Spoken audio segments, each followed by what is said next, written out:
ఎలాగైతే శ్రీ సాయిబాబా గారు సమతా దృష్టితో మానవుల కళ్యాణం కోసమై తమ జీవితం అంతా ధారపోసెనో, అలాగే శ్రీ గులాబీ బాబా గారు కూడా అదే మార్గంలో నిరాడంబరంగా ఉంటూ సమాజ లోకోద్ధరణకై అవిశ్రాంతంగా ఆత్మజ్ఞాన ప్రవచనాలు ఇస్తూనే ఉంటారు. 1994వ సంవత్సరంలో శ్రీ గులాబీ బాబా గారు హైదరాబాద్లో ఒక భక్తుని ఇంటికి వచ్చారు.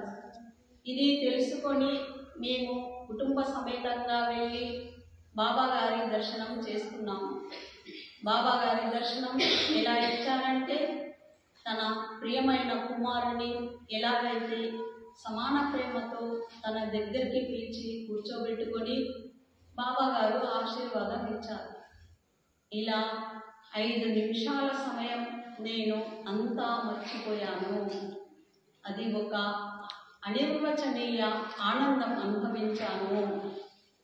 బాబా గారి బాల్యకాలం నాటి ప్రసంగాలు జ్ఞప్తి చేసుకుంటూ అన్నారు, మానవుడు లోకంలో నిత్యం సంఘర్షమయ జీవితం నుండి విముక్తులు కావడానికి మార్గం అదే ధ్యాన సాధన.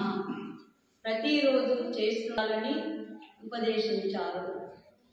శ్రీ పూజ్య బాబా గారు బోధించిన నాటి నుండి మేము మా కుటుంబ సభ్యులందరం కూడా వారిని ఒక ప్రత్యక్ష భగవంతుని అవతారంగా భావించి ధ్యాన సాధన ఆచరిస్తూ శ్రద్ధ భక్తితో నమ్ముచున్నాము.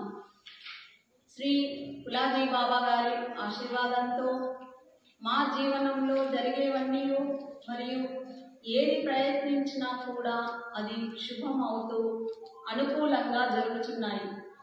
మాకు శాంతి ప్రాప్తం అవుతుంది. అందుకే బాబా గారు ఒక దైవిక శక్తి మహానులు అయి ఉన్నారని భావిస్తున్నాను. వీరు అవతారి పురుషులు. మహాన్ సంతుల చరిత్ర ప్రకాశితం దొరకడం అందరికీ ఈనాడు అత్యావశ్యకమైనది. దీని వలన సమాజ ఉద్ధరణ కోసం ఎన్నో తరాల వరకు ఇలాగే మార్గదర్శి బాబా గారి జీవిత చరిత్ర మరాఠీ భాషలో రచించి ప్రచురితం చేసిన వారు శ్రీ గణపతి శంభుజీ వాడ్గురే. వారు ప్రైవేట్ పాఠశాల గురుజీ గారు. వీరు పూర్వకాలం యొక్క శిక్షణ చదువును అభ్యసించినారు. ఎక్కువగా చదువుకోలేదు. బాబా గారి సాంగత్యంలో ఉండటం వల్ల కలిగింది. దీనికంటే ముందు వారు పతంజలి యోగశాస్త్రం, భగవద్గీత, జ్ఞానేశ్వరి, తుకారాం గారి గాథ మొదలైనటువంటి సద్గ్రంథాలను అధ్యయనం చేశారు. అందుకే శ్రీ బాబా గారికి ఆత్మ సాక్షాత్కారంను ప్రాప్తించుకున్న తర్వాత యోగ స్థితి యొక్క లక్షణాలను గుర్తించడం జరిగింది.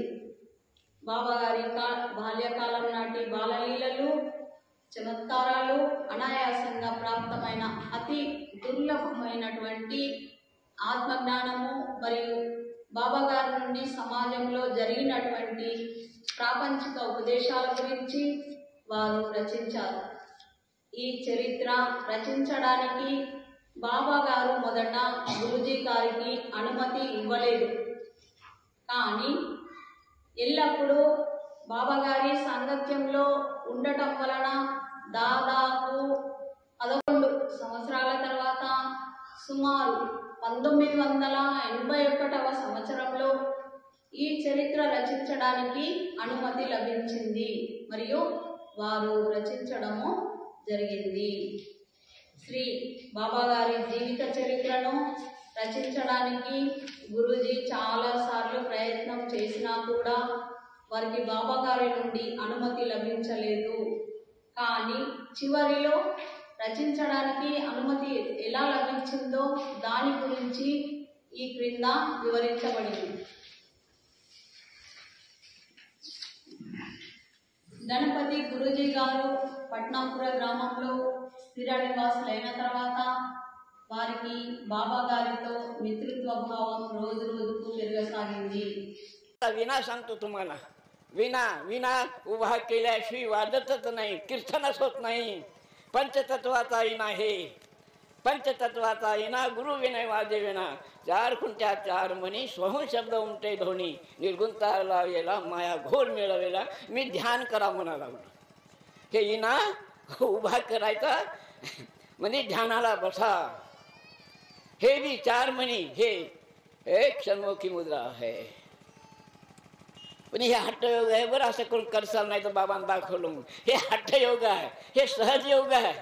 असं सहज बसायचं, या भुरकुटमध्ये ध्यान करायचं.